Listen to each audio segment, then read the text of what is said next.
The 2026 news cycle has been insane already, so much so that a lot of people might have missed some of the seismic changes occurring in the automotive industry, such as the fact that Jeep might be leaving Australia. Jeep sales have slumped more than 30% year on year, and we're going to dig into why this has happened and how it might affect the new car market.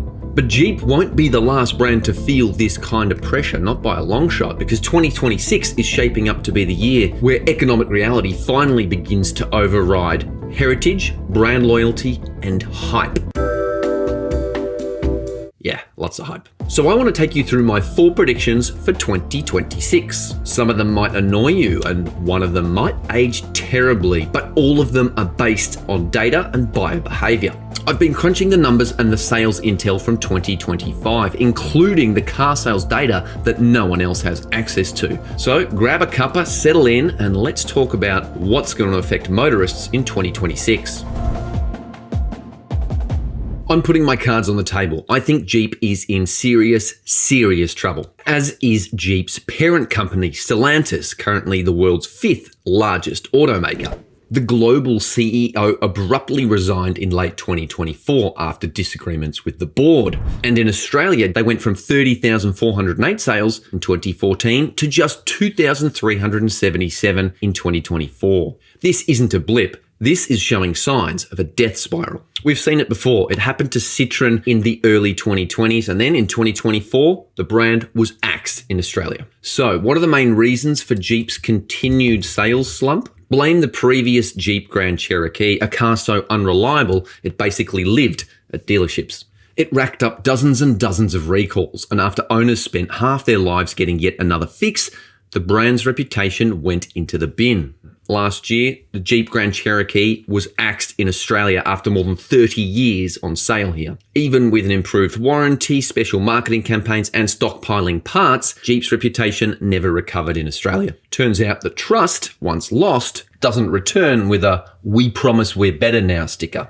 If Jeep does up stumps in Australia, it has a legal obligation to maintain servicing, parts and repairs for a reasonable time. That's according to the Australian consumer law. And typically in Australia, that's around 10 years. But how could Jeep's potential exit from Australia affect resale values of these vehicles? Holden pulled out of the Australian new car market in 2017, but Commodore prices have started skyrocketing. I think certain models, especially more modern Jeeps, might fare well, and especially those with a big V8. A 7-year-old Jeep Compass?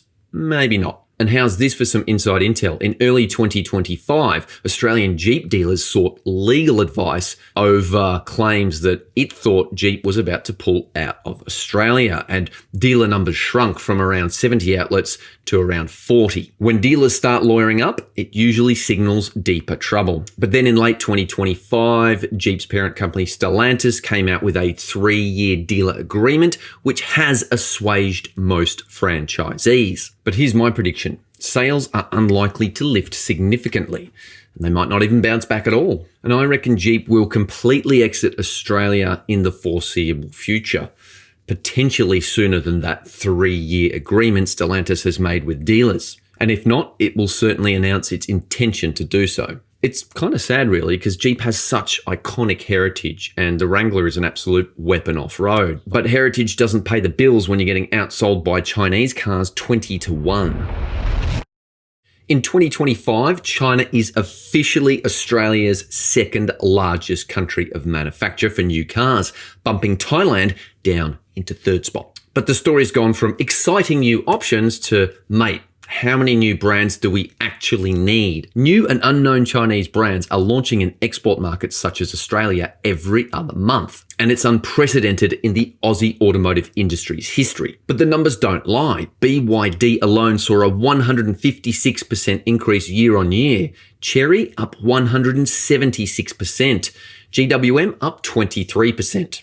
The established brands will be fine, but there's an oversaturation of Chinese metal in the Aussie market right now, and smaller challengers are going to struggle. Everything's kind of blurred into identical looking SUVs competing on who's got the biggest touchscreen and who's got the lowest price. If I had $1 for every video claiming a Chinese SUV has replaced the RAV4, killed the RAV4, I'd probably have a RAV4.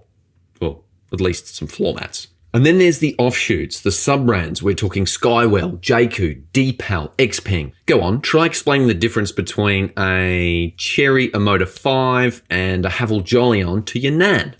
It's okay, I'll wait. And I've got some really interesting new data from Carsales' latest consumer sentiment survey. They talk to about 3,000 people. We do these surveys pretty regularly. And it turns out that almost 60% of Aussies plan on spending less than $30,000 on their next car. To put that in perspective, Australia's second best-selling brand, Ford, its cheapest car is $37,000. Toyota's cheapest, the Yaris Hybrid, at just under 30 grand. And guess who's perfectly positioned to capitalize on buyers seeking better value, buyers on a budget?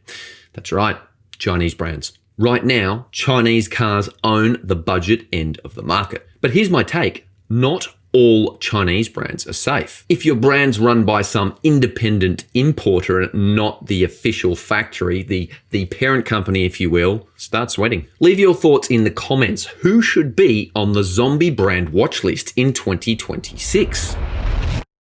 Remember when your parents used to bang on about how much cheaper everything was back in the day? Well, get ready to become that person because car prices are expected to go mental in 2026. You might have heard about something called NVES or NVES, the New Vehicle Efficiency Standard. The Labor government implemented this CO2 reduction scheme on January 1st, 2025. The short version is thus: car brands that don't reduce their fleet-wide CO2 emissions will get fined by the government. In practice, it's a massive headache for any brand selling lots of diesel utes and diesel SUVs. But diesel utes are not going anywhere. According to the official 2025 VFAX data, pickup trucks accounted for just under 20% of all new car sales. 1 in 5 cars sold in Australia was a ute. That is a gargantuan proportion. So brands like Ford, Toyota, Isuzu are staring down the barrel of seriously hefty fines. And do you think they're just going to cop it on the chin? Yeah, nah. The costs are going to get passed straight on to you and me, the buyer. Every Ford Ranger, every Toyota Hilux, every Land Cruiser now carries an invisible carbon tax built into the sticker price. So that will mean EVs and hybrids get cheaper overall? Well, in some cases, yes, but the economics are brutal. Diesel buyers are subsidising EV discounts through the carbon levy. The idea is get more low-emission vehicles into circulation. However, the reality kind of ends up being a wealth transfer from tradies to Tesla owners, mandated by the government. My prediction? Strategic timing will become everything in 2026. The era of predictable car pricing is over. And that's because a lot of brands will try to offset these fines, which are going to be big, by changing the prices of all their models, not just the dirty diesels. And car brands with slapdash NVES policies will suffer the most. Food for thought. Rightio, let's finish on something positive. The battery revolution that has been promised for decades. Solid state batteries.